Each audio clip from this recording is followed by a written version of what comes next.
అందరికీ నమస్కారం. ఆంధ్రప్రదేశ్ రాష్ట్రంలో కూటమి ప్రభుత్వం వచ్చిన తర్వాత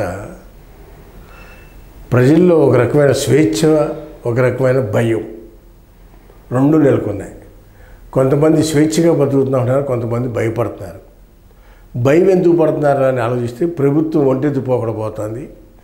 ప్రభుత్వం వైసీపీ పార్టీని, వైసీపీ నాయకుల్ని అరెస్టులు చేసి అక్రమ కేసులు బనాయించి ఏదైనా తప్పు ఉన్నా సరే దాన్ని పెద్దది చేసి భూతత్వంలో చూపించి అరెస్టులు చేసి భయభ్రాంతులకు గురి చేసి వైసీపీ పార్టీని ఆంధ్రప్రదేశ్లో లేకుండా చేయాలి అనే ఉద్దేశంతో ఈ కూటమి ప్రభుత్వం వ్యవహరిస్తుందనేది చెప్పక తప్పదు. ఎందుకంటే గతంలో అంటే 19 పూర్వం కానీ అంతకు ముందు కానీ కాంగ్రెస్ టీడీపీ ప్రభుత్వాలు ఉన్నప్పుడు ఎక్కడైనా 1-2 అరెస్టులు చేసేవాళ్ళు, 1-2 గొడవలు జరిగాయి, కేసులు పెట్టుకునేవాళ్ళు, పోలీస్ స్టేషన్లకు వెళ్ళేవాళ్ళు, శిక్షలు పడేవి, కొంతమంది బెయిల్ తెచ్చుకునేవాళ్ళు, అలాంటివి జరిగేది. ఇవాళ కొన్ని వందల మంది వైసీపీ కార్యకర్తల్ని అరెస్ట్ చేస్తూ ఉన్న పరిస్థితి కనపడుతుంది ప్రజల్లో. ఇది ఎటువైపుకి దారి తీస్తుంది? వైసీపీ వాళ్ళు తప్పులు చేశారు అని చెప్పే కదా ప్రజలు కూటమి ప్రభుత్వానికి అధికారం ఇచ్చింది. ప్రజాక్షేత్రంలోనే వాళ్ళు ఓడిపోయారు. అంతకన్నా పెద్ద శిక్ష ఏ ఉండదు రాజకీయ నాయకుడికి. అలాంటిది మళ్ళీ ఇవాళ వాళ్ళ మీద ఉన్నవి లేని బనాయించి అక్రమ అరెస్టులు జరుగుతూ ఉన్నాయి అనేది గగ్గోలు పెడతా ఉన్నారు. వైసీపీ కార్యకర్తలు కూడా మరీ ముఖ్యంగా కూటమి ప్రభుత్వాన్ని విమర్శిస్తూ ఉన్నారు.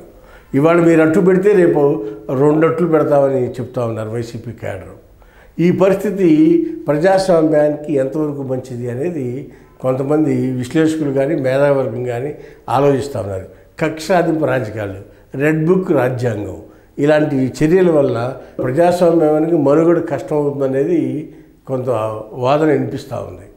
ప్రజాస్వామ్యబద్ధంగా నడవాలి ప్రభుత్వాలు అనేది మేధావులు చెప్తా ఉన్నారు. కానీ ఉన్న కూటమి ప్రభుత్వం ఆ విధంగా పనిచేయట్లేదని చెప్తాకి అనేక ఉదాహరణలు ఉన్నాయి. పిన్నెల్లి రామకృష్ణారెడ్డి ఎక్స్ఎమ్మెల్యే, ఇప్పుడు ఆయన అరెస్ట్తో మొదలుపెట్టారు కూటమి ప్రభుత్వం రాగానే. నందిగం సురేష్ ఎక్స్ఎంపీ, ఆయన అరెస్ట్ చేసి జైలు పాలు చేశారు. తర్వాత వల్లభనేని వంశీ, ఆయన అరెస్ట్ చేసి జైలు పాలు చేశారు. ఆ తర్వాత పోసాని కృష్ణమురళి, బోరగడ్డ అనిలు, ఇక గోరంట్ల మాధవ్, ఇకపోతే విడుదల గోపి, పెద్దిరెడ్డి రామచంద్రారెడ్డి ముఖ్య అనుచరుడు మాధవ్ రెడ్డి, ఇలా ఆంధ్రప్రదేశ్ మొత్తం మీద ఎక్కడ చూసినా అరెస్టులు, జైళ్ళు, బెయిల్లుగా నడుస్తూ ఉంది. తప్పు మాట్లాడచ్చు ప్రజాస్వామ్యంలో, తప్పు మాట్లాడితే దాన్ని అరెస్టులు చేశారు. అరెస్ట్ చేసి పోసాని కృష్ణమురళి అయితే రాష్ట్రం మొత్తం తిప్పారు. అదేవిధంగా బోరగడ్డ అనిల్కి బెయిలే రాలేదు. వాడు మాట్లాడింది తప్పే కాదని అంటలా, కానీ మరీ టూ మచ్ కక్ష సాధింపు చర్యగా ఉందనేది ప్రజల యొక్క భావనగా చెప్తున్నారు ఈ వీడియో. ఇటు వైసీపీ నాయకులు ఇంతమంది ఆల్రెడీ జైళ్ళు పోయారు, కోర్టులు పోయి బెయిల్ తెచ్చుకుని నానా బాధలు పెట్టారు వీళ్ళంతా. అదంతా ఒక పక్కన కక్ష సాధింపు చర్య కనపడుతుంది. ఇకపోతే ఇంకా అరెస్ట్ చేస్తామని ఇంకో లిస్ట్ చెబుతున్నారు.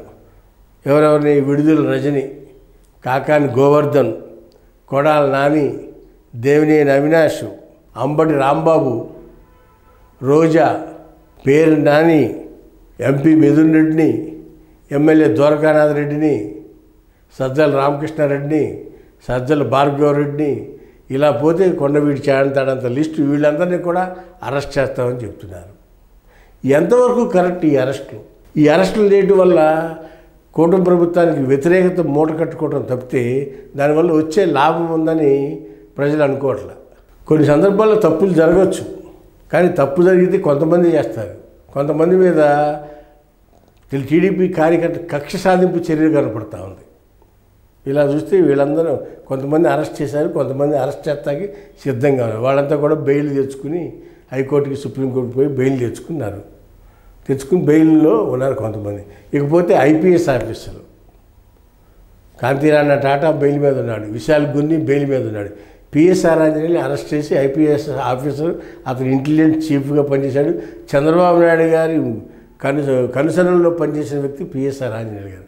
ఆయన తీసుకెళ్ళి ఆయన కూడా అరెస్ట్ చేసి లోపల పడేశారు. ఇంకెంతమంది ఐఏఎస్ ఆఫీసర్లు అరెస్ట్ చేస్తారో అని చెప్పి ఇంటెలిజెన్స్ చీఫ్గా ఉంటాక కూడా ఎవరు కూటమి ప్రభుత్వంలో ఇష్టపడిన పరిస్థితి వచ్చింది. ఎందుకంటే రేపు మేము మాతో అరెస్టులు చేపిస్తే రేపు మమ్మల్ని అరెస్ట్ చేసి వచ్చే ప్రభుత్వం లోపలేస్తున్నామని భయపడతా ఉన్నారు కొంతమంది ఐపీఎస్ ఆఫీసర్లు. ఐఏఎస్ ఆఫీసర్లు కూడా పనిచేయాలంటే భయపడుతున్నారు, ఏం చేస్తే ఏ తప్పు వస్తుందో అని. అలాంటి పరిస్థితి, కక్ష సాధింపు చర్యల పరిస్థితి రాష్ట్రంలో ఎక్కువ జరుగుతూ ఉంది. ఇకపోతే లిక్కర్ కేసులో రాజ్ కసిరెడ్డి, చాణక్య, సురేష్, నిన్న కాక మొన్న సజ్జల శ్రీధర్ రెడ్డి, వీళ్ళందరినీ కూడా అరెస్ట్ చేశారు. ఇవన్నీ ఎడుదారి తీస్తుంది, ఈ అరెస్టులకి ఎడుదారి తీస్తుంది. అసలు ఏం జరుగుతుంది ఆంధ్రప్రదేశ్లో అర్థం కాని పరిస్థితి, ప్రజలు అయోమయంగా ఉన్నారు. అయితే ఇక్కడ కొంతమంది తప్పులు చేసి ఉండొచ్చు. బోరగడ్డ అనిల్ లాంటి వాళ్ళు ఇష్టం వచ్చినట్టు మాట్లాడి ఉండొచ్చు, వల్లభనేని వంశీ లాంటి వాళ్ళు ఇష్టం వచ్చినట్టు మాట్లాడడం, కొన్ని తప్పులు జరగలేదంట్లా. అయితే ఇంతమంది మీద కక్ష చేయటం వల్ల తెలుగుదేశం పార్టీ ప్రభుత్వానికి రాబోయే రోజుల్లో ఇన్ని అరెస్టులు జరిగితే రాష్ట్రం మొత్తం ఎలాంటి పరిస్థితి వస్తుంది? ఇంకా పేర్లు చెప్పిన వాళ్ళు చాలామంది అరెస్ట్ చేసి నెలల తరబడి లోపల జైల్లో మగ్గుతూ ఉన్నారు, మగ్గారు, బయటకు వచ్చారు. అలాంటి పరిస్థితి అనుకుంటే ప్రభుత్వానికి బ్యాడ్ నేమ్ వస్తుంది తప్పితే గుడ్ నేమ్ రాదు.